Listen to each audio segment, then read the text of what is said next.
Bismillahirrahmanirrahim. Assalamualaikum warahmatullahi wabarakatuh. Kali ini kita akan membahas audit efektivitas sumber daya manusia dan audit kondisi lingkungan kerja. Sebelumnya saya ingin memperkenalkan diri terlebih dahulu. Nama saya Aditya Prasetyo, mahasiswa Unpam semester 5, Prodi Manajemen. Dilanjut. Ya, langsung ke pembahasan untuk mempersingkat waktu. Audit efektivitas sumber daya manusia, menurut Bayangkara, menyebutkan bahwa mengingat begitu pentingnya peran fungsi sumber daya manusia terhadap keberhasilan perusahaan, maka diperlukan penilaian untuk memastikan apakah fungsi sumber daya manusia ini telah mampu memberikan kontribusi terbaik kepada perusahaan yang meliputi: yang pertama, terpenuhinya sumber daya manusia yang memenuhi kualifikasi perusahaan. Yang kedua, proses sumber daya manusia telah berjalan dengan baik, wajar, dan objektif. Yang ketiga, pemberdayaan sumber daya manusia menjadi bagian utama dalam pengelolaan sumber daya manusia. Yang keempat, menjadikan kepuasan kinerja karyawan sebagai bagian dari keberhasilan perusahaan. Dan yang terakhir, sederet permasalahan lain yang berhubungan dengan sumber daya manusia. Audit manajemen merupakan evaluasi terhadap berbagai aktivitas operasional suatu perusahaan, dan sasarannya adalah menilai apakah aktivitas-aktivitas tersebut sudah berjalan secara efektif, efisien, dan ekonomis. Dengan adanya fungsi manajemen, pemimpin akan mengendalikan dan mengontrol sumber daya manusia dari seluruh bagian organisasi serta dengan manajemen yang baik dan bersifat secara efektif dan efisien. Audit manajemen dilakukan dengan berbagai pendekatan. Ada 3. Menentukan ketaatan kepada hukum dan peraturan yang berlaku. Mengukur kesesuaian program dengan tujuan organisasi. Dan yang terakhir, mengukur kinerja program.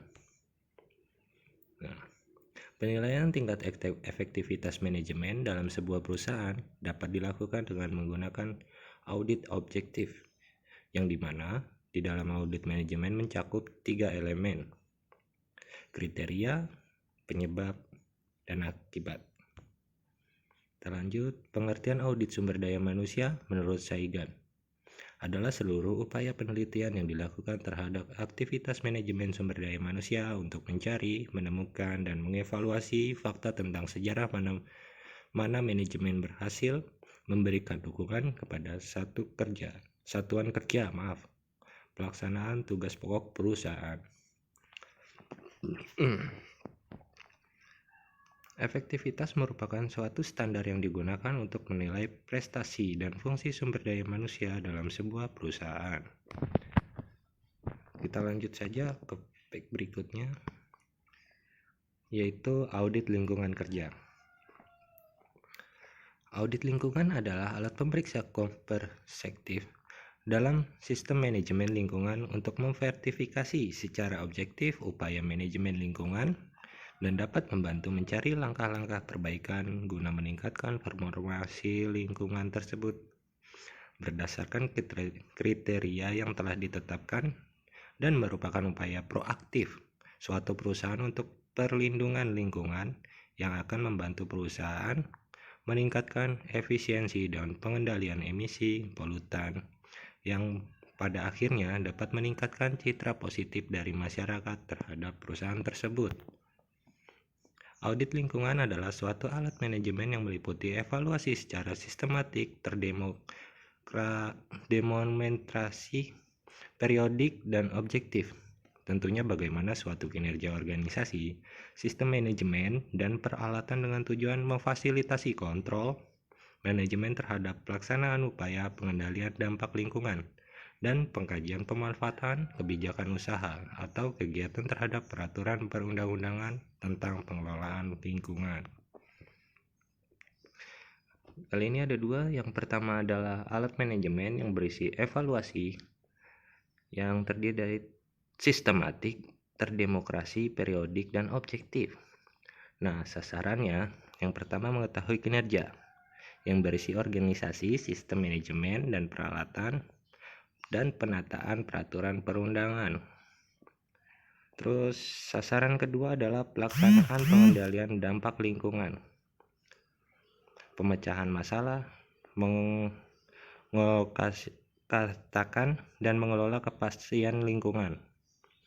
Berikutnya, menurut The International Chamber of the Commerce pada tahun 1989, dari banyaknya definisi di atas dapat diambil intisari, yaitu adalah yang pertama, audit lingkungan merupakan alat manajemen, akan tetapi dapat juga digunakan sebagai alat dari badan pengatur dan setiap kelompok yang berhubungan dalam menilai kinerja lingkungan.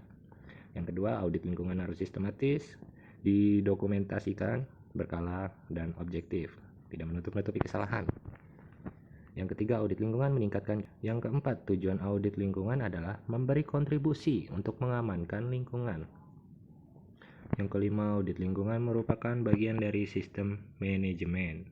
Yang keenam, audit lingkungan berhubungan dengan menilai kebijakan perusahaan yang berkaitan dengan persyaratan peraturan. Akan tetapi, jika dengan standar yang sesuai menurut pandangan manajemen. Nah, berikutnya, audit lingkungan menyatakan secara tidak langsung gagasan berikut. Yang pertama, sekumpulan pengaturan lingkungan yang direncanakan dan prosedur-prosedur, yaitu perusahaan dan semua manajemen serta stafnya menyadarinya. Yang kedua, termasuk persyaratan legal dan juga tujuan manajemen. Yang ketiga, suatu penilaian lain, apakah pengaturan yang direncanakan secara efektif diimplementasikan dan apakah mereka cocok untuk memenuhi kebijakan lingkungan perusahaan.